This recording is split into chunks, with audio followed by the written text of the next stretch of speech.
संसद का विशेष सत्र जो सरकार ने बुलाया है वह सिर्फ अपने गुणगान के लिए बुलाया है या 75 वर्षों के संसद की यात्रा को दर्शाने के लिए, या उसे डर लगने लगा है कि 2024 में कहीं खुद सरकार या निमट जाए तो उससे पहले का ताना बाना बुनने के लिए बुलाया है। लेकिन क्यों लगने लगा है कि मोदी सरकार अब चुनाव आयोग को भी अपने हाथों की कठपुतली बनाने की दिशा में बढ़ चली है। मोदी सरकार अपनी बहुमत की ताकत से संवैधानिक फैसले जो सुप्रीम कोर्ट लेती है उसे भी बदलने की राह पर निकल पड़ी है। क्या चुनाव आयोग को गोदी आयोग बनाने की कोशिश में है मोदी सरकार? मुख्य चुनाव आयुक्त के अधिकार छीनने जा रही है सरकार। ऐसा कौन सा कानून लेकर आ रही है जिससे लोकतंत्र की नींव को पूरी तरह से हिल जाएगी?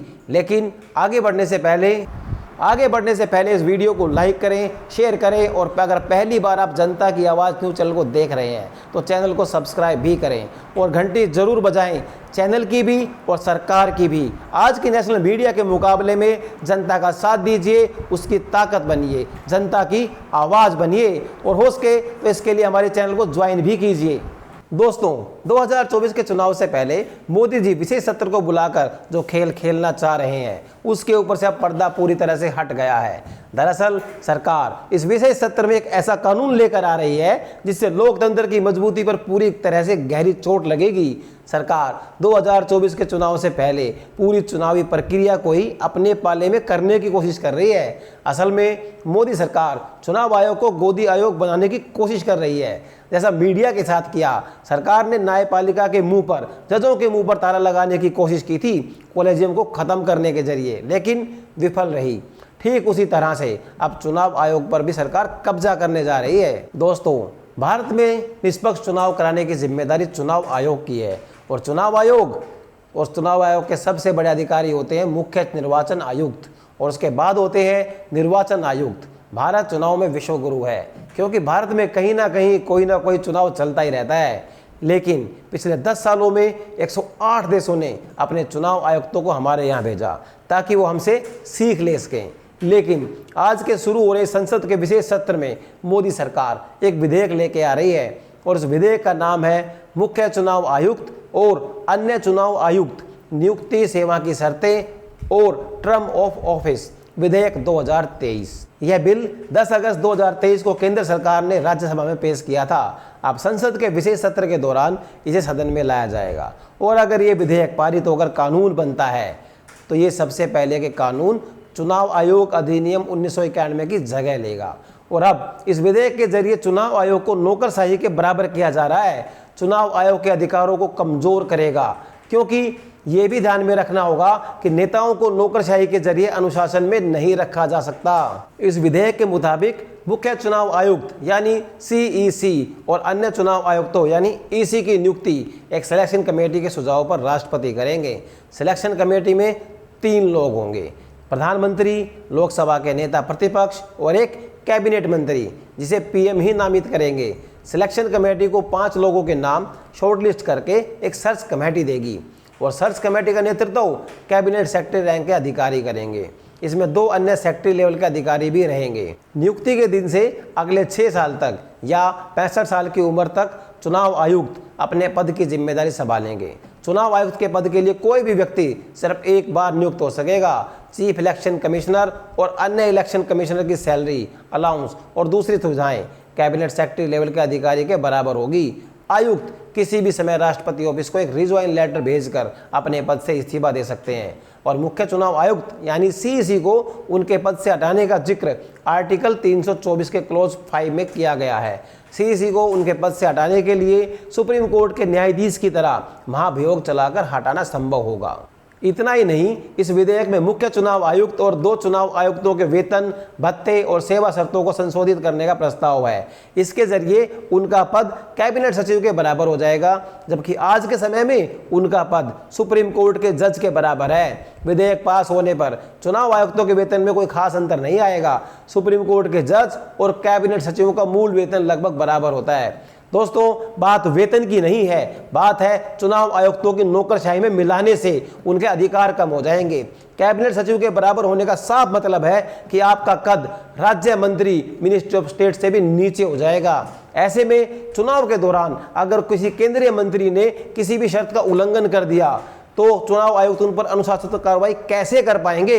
और इससे बड़ा सवाल यह है कि फिलहाल चुनाव आयुक्त किसी सरकारी अधिकारी को किसी काम से बुलाते हैं तो उनके आदेश को सुप्रीम कोर्ट के जज के बराबर माना जाता है, लेकिन कैबिनेट सचिव के बराबर होने पर उनके आदेश को कैसे देखा जाएगा। और संविधान के हिसाब से चुनाव आयुक्त और जजों के समकक्ष होने की बात संविधान में है और चुनाव आयुक्त को केवल महाभियोग के जरिए हटाया जा सकता है। अब इस बिल को लेकर विपक्ष के साथ साथ कई संविधान विश्लेषक भी हैं जो केंद्र की मोदी सरकार की मंशा पर सवाल उठा रहे हैं, और सवाल उठाना लाजमी है क्योंकि सबसे पहले इस विधेयक के जरिए सुप्रीम कोर्ट के फैसले को पलटा जा रहा है, क्योंकि सुप्रीम कोर्ट ने अपने फैसले में सिलेक्शन कमेटी में सुप्रीम कोर्ट के मुख्य न्यायाधीश की जगह दी थी और इस विधेयक में सबसे पहले उन्हें ही हटा दिया जा रहा है।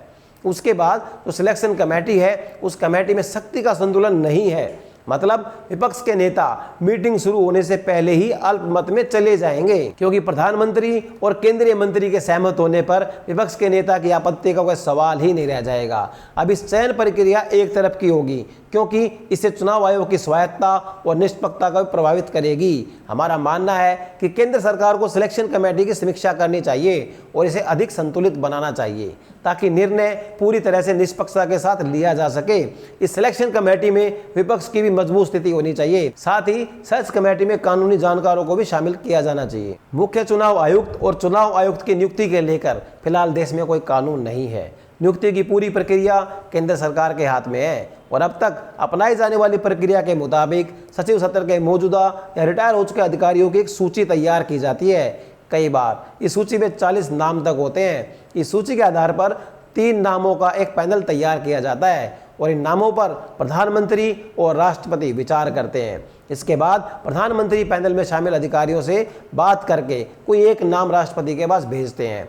इन नामों के साथ प्रधानमंत्री नोट भी भेजते हैं कि उसमें उस शख्स के चुनाव आयुक्त चुने जाने की वजह भी बताई जाती है। अब आप सोच रहे होंगे कि ये विवाद कहाँ से शुरू हुआ। अब हमारे देश में कोई कानून तो था नहीं, तो इसलिए मामला कोर्ट पहुंचा। तब मार्च 2023 में सुप्रीम कोर्ट ने अपने फैसले में इस समिति में प्रधानमंत्री, चीफ जस्टिस और विपक्ष के नेता को शामिल करने का सुझाव दिया था। सुप्रीम कोर्ट ने अपने फैसले में कहा था कि चुनाव आयुक्तों की नियुक्ति सरकार के नियंत्रण से बाहर होनी चाहिए। सुप्रीम कोर्ट ने नियुक्ति को लेकर एक कानून बनाने के लिए भी कहा था। इस फैसले के बाद मानसून सत्र में, जिसमें ना कोई मान रहा था और ना सुन रहा था, 10 अगस्त 2023 को मोदी सरकार ने राज्यसभा में एक बिल पेश कर दिया जिसका नाम था मुख्य निर्वाचन आयुक्त और अन्य निर्वाचन आयुक्त विधेयक 2023। इस विधेयक पर राज्यसभा में खूब जमकर हंगामा हुआ। विपक्ष ने मोदी सरकार पर आरोप लगाया कि वो चुनाव आयोग को अपनी कठपुतली बनाना चाहते हैं।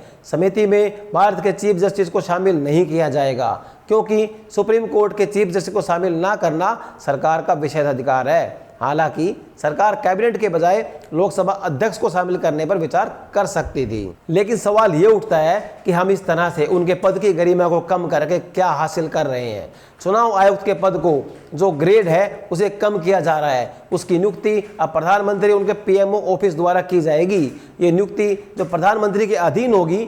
ऐसे में आप बताइए कि कहां और कैसे हम लोकतंत्र को जीवित रखेंगे, क्योंकि 14 स्तंभ तो पहले ही सरकार के आगे नतमस्तक है। चुनावी प्रक्रिया की निष्पक्षता पर अब सवाल उठता रहा है और अब तो खुलेआम अधिकार है जो भी हथियाने की कोशिश की जा रही है सरकार के द्वारा। कहीं ना कहीं चुनाव आयोग को गोदी आयोग बनाने की कोशिश की जा रही है। आखिर सरकार क्यों जुटी हुई है चुनाव आयुक्तों के अधिकार छीनने में, चुनाव आयोग को कमजोर करने में? आपको क्या लगता है, क्या मुख्य चुनाव आयुक्त के रुतबा घटेगा या बढ़ेगा? अपनी राय में कमेंट बॉक्स में जरूर कमेंट करके बताएं और बाकी खबरों के लिए देखते रहिए जनता की आवाज। नमस्कार।